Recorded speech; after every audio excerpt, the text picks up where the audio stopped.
Pasar real estate mewah di Afrika Selatan melonjak di luar perkiraan pada 2021 meski ada kesulitan ekonomi yang luas di negara ini. Firma analisis properti Lightstone melaporkan pasar mewah naik ke level tertinggi selama 6 tahun dalam total nilai pembelian transfer. Menurut realtor, pandemi berperan menginspirasi pembeli untuk mencari rumah besar. Because everybody is now working from home, everything has changed. People now need almost like a study for every individual in the home. So if you have 2 teenagers and 2 adults, you actually need 4 workspaces now because they all end up working from home. Menurut Charlene, adanya sumber listrik cadangan dan infrastruktur internet terbaru adalah sebagian fasilitas yang dicari pembeli. Mereka juga mempertimbangkan cara menggunakan rumah sebagai tempat bekerja dan bermain. People now need double the reception space because you want a facility where various parts of the family can have gatherings going on at the same time. Also, very importantly, is the inside-outside feel.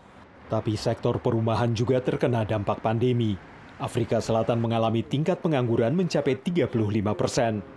Ini menyebabkan warga menjual rumah mereka, melakukan perampingan, bahkan pindah untuk tinggal dengan keluarga lain.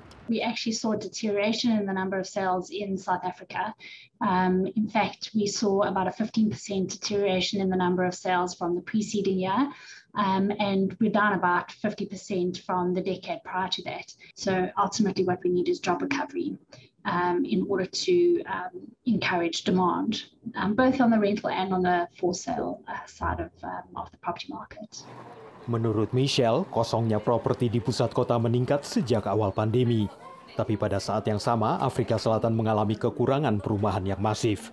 Pusat bagi pendanaan perumahan yang terjangkau di Afrika melaporkan kurangnya 3,7 juta rumah. Kekurangan ini diperkirakan bertambah sebesar 178.000 rumah setiap tahun. Artinya 20% rumah tangga perkotaan berada di permukiman informal.